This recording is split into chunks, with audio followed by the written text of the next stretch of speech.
الحشاش قاعد في غيط بانجو في غابه استوائيه، واحدى القنوات الوثائقيه بتسجل على الغابه وبتاع، فلو قاعد فقالوا احنا معانا صياد ماهر قاعد في وسط الغابه وبتاع، وهو راجل حشاش يعني، وقاعد في غيط البانجو وقاعد ينام يصحى يلف ودي حياته. فراحوا سجلوا قالوا معانا الصياد الماهر والحايم، قال لهم ليلتكم بتضحك. قالوا له حضرتك انت يعني بتصطاد ازاي وانت حضرتك بتصطاد ايه؟ قال لهم انا بصطاد ارانب. قالوا له ارانب؟ قال له حضرتك بتصطاد ارانب ازاي وانت معكش سلاح؟ قال لهم ها؟ قالوا له معكش سلاح بتصطاد ازاي ارانب؟ قال لهم انا يعني بعمل صوت جزره.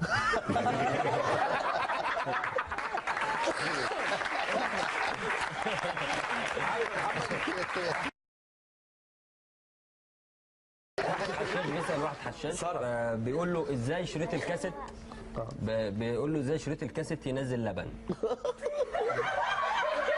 يعني قال له بسيطه جدا، انا افك البكرتين واحلبهم.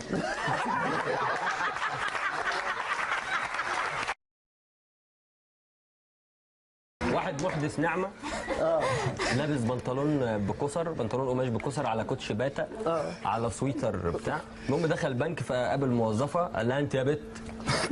قالت له نعم. قالت له لا انت يا بت ضربه شعرك اكسجين تعالي. قالت له عايز ايه؟ قال لها انا عايز افتح حساب هنا جزمه. قالت له جزمه ايه؟ انت حضرتك حيوان وقليل الادب وانت ما ايه اللي انت بتقوله ده وبتاع؟ قال لها بقول لك يا جزمه عايز افتح حساب. فالمدير سمع المدير طلع قال له في ايه؟ قالت له حضرتك عمال يقول لي ضربه شعرك اكسجين ويقول كلام بيئه، هو بص لابس كوتش بيئه جدا وبتاع. قال له انت عايز ايه يا حضرتك؟ قال له انا عايز افتح حساب في البنك. فبص على منظره لا معفن جدا. قال له ما فيش حسابات في البنك عندنا. قال له يا حيوان انا عايز احط مليار جنيه في البنك. قال له دي ما شفتكش تشرب ايه؟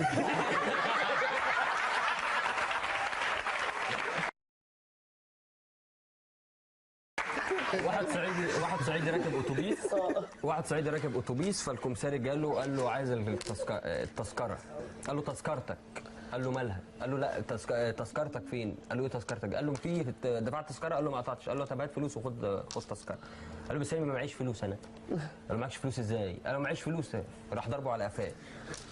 قال له يعني انت كده خلاص؟ ما قال له ضربتك على قفاك خلاص كمل. قال له طب ممكن قفا تاني؟ راح ضربه على قفا تاني. قال له يا حسنين ما تدفعش انا دفعت لك الاجره.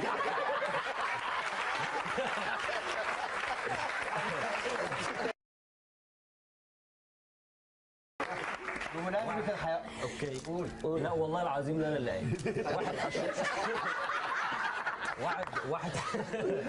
واحد حشاش دخل على راجل بيبيع ارنب. فقال له ابو الكباتن بكام القرد؟ قال له ايه؟ قال له بكام القرد؟ قال له ده ارنب. قال له لا انا بسال الارنب حضرتك.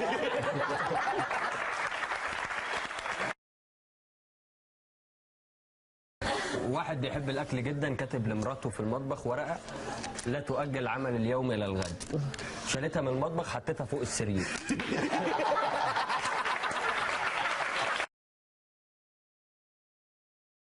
شيخ في صلاه الجمعه بيكلم الناس وبتاع، قال لهم يا جماعه ايه؟ شيخ في صلاه الجمعه بيقول لهم يا جماعه مين اللي مراته مزعلاه؟ الجامع كله قام واقف ما عدا واحد قاعد في اول صف. قال له انت مراتك بسطاك؟ قال له لا دي كسراني رجلي فما مش عارف. انا اسف يا جماعه.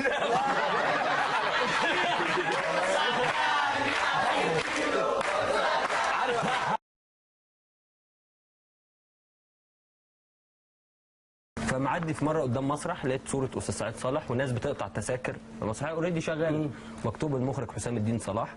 فدخلت الراجل بتاع الامن قلت له زي حضرتك، قلت له حضرتك ممثل وبسعى واحنا شبه بعض، انا يعني بسيط فحضرتك ساعدني انا ادخل اقابل المخرج. راح هرش في كرش وكده قال لي ممنوع. قلت له ممنوع ليه؟ قال لي ممنوع عايز تدخل تقطع تذكره وتتفرج وتروح، انما ممنوع تقابل الناس دي اصلا.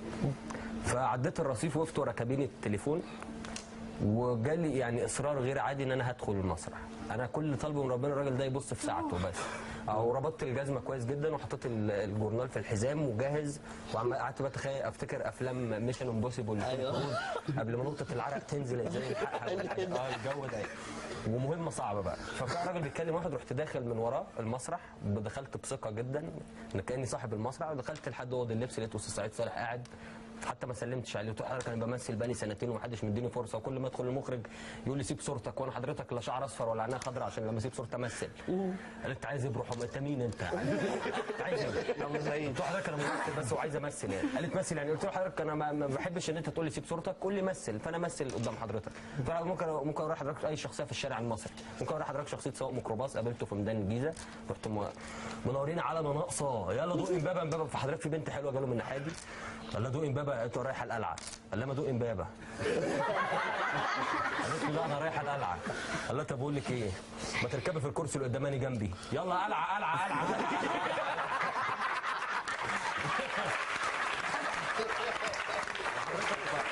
وغير المواصله، فهو ضحك جدا فاهتم بقى، قال لها يا بنت هاتي لي سجاره.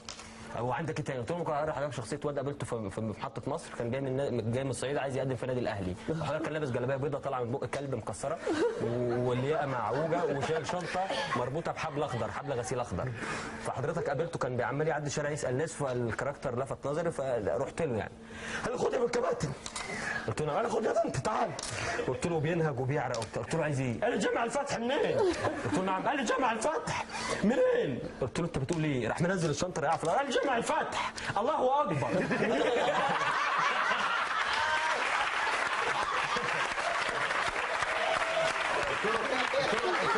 هوري حضرتك نموذج تاني صعيدي برضه قابلته في حته الفلانيه، اللي هو قلت له واد تنك جدا لابس بنطلون ورافعه لحد هنا ولابس كميه سلاسل غير، قلت له عارف حضرتك السلسله اللي بتتحط في الجيب اللي بتاع قال لي، قلت له في اتنين، واحده في جيبه وواحده لابسها في رقبته، وحضرتك نكليسات كتير قوي في ايده وبتاع، هو مهتم بالميداليات، وانا كنت جايب ميداليه كده في الموبايل بتقعد تنور معايا، كان الموبايل عدى 1100 بتاع فقلت له كانت بتنور، فالواد ده شاف الميداليه قال لي خد يا ابو الكباتن، حط ايده في جيبه اللي هو هنا، عارف انت، خد يا ابو الكباتن. قلت له نعم. قال لي خد ياد، اللي قول لي حتى ابوك معاه هديه يعني جايب الميداليه دي بكام انت؟ قلت له نعم. قال جايب الميداليه دي بكام انت؟ قلت له جايبها ب 5 جنيه. قال لي واخد جنيه وبايعها؟ قلت له لا. قال لي واخد جنيه وبايعها؟ قلت له لا. قال لي طب يلا غوري في داهيه.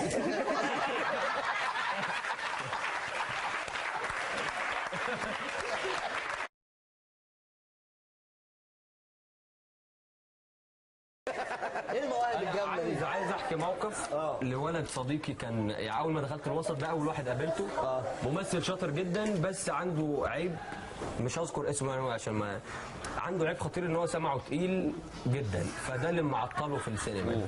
وفي مره قال انا بعمل مسلسل في شركه صوت القاهره وممكن تيجي تتفرج. قلت له ده بجد يعني ادخل اشوف الممثلين واشوف الكاميرا وشغاله وبتاع؟ قال لي وبتاع.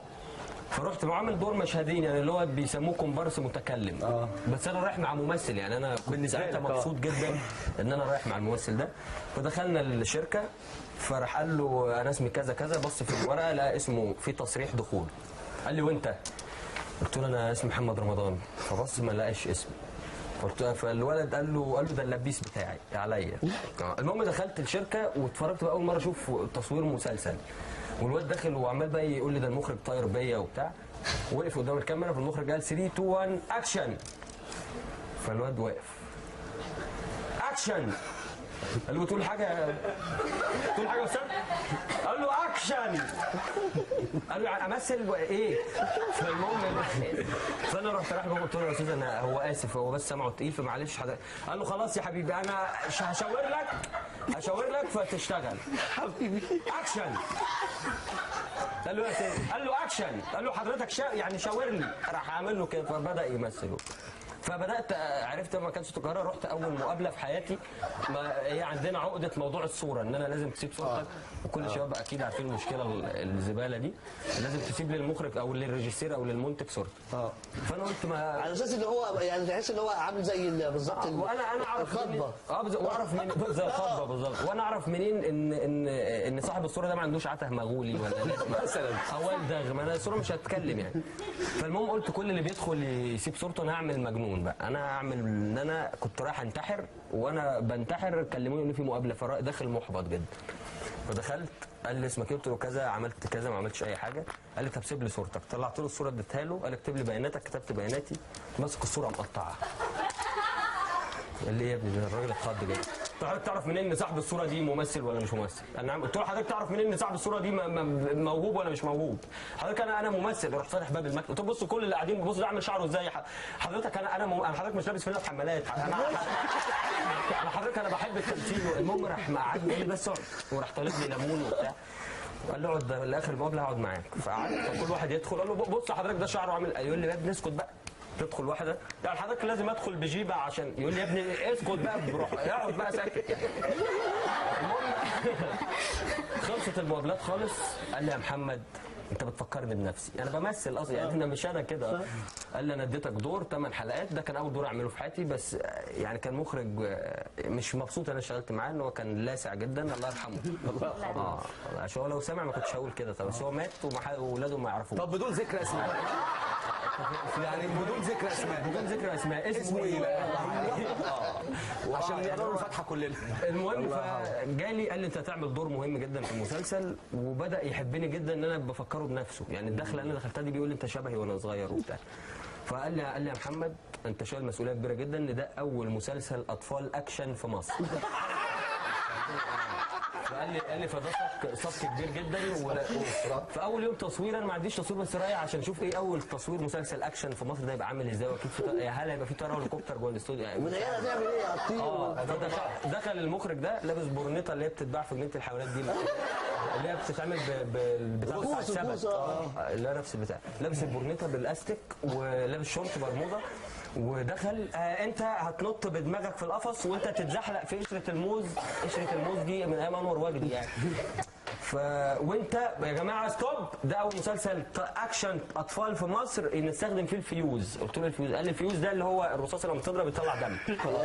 في المشهد كان تراجيدي وقاعد انا هعيط ورا الكاميرا. الراجل اتضرب بالنار وبيقول الوصيه وبيموت. فالراجل اتضرب بالنار قال الوصيه ومات. اقسم بالله بعد ما مات بدقيقه راحت الرصاصه ضاربه. بعد ما مات يعني هو روحه طلعت راحت الدم طالع. اطفال بقى مش اطفال. انا قلت اكيد المشهد هيتعاد. المشهد ما اتعادش ما خالص. فانا قلت بس انا اول مره اشوف تصوير مسلسل، فاكيد المسلسل ده زي المرايه لو تشوف الحاجه بالعكس، فاكيد انا هشوفها في بيتنا ان هو الطلقه اتضربت قبل ما يقول. المهم يعني لقيته المخرج قاعد قدام المونيتور بيقشر برتقان وبتاع، فقعدت جنبه قلت له يا استاذ انا عارف ان انا حمار وما بفهمش، بس انا لاحظت الراجل بعد ما مات الرصاصه ضربت. قال لي انت حمار؟ قلت له انا حضرتك بس انا اول مره افهم. قال لي لا يا حبيبي احنا عايزين نقول ان صبر القاتل على المقتول كان مات لوحده.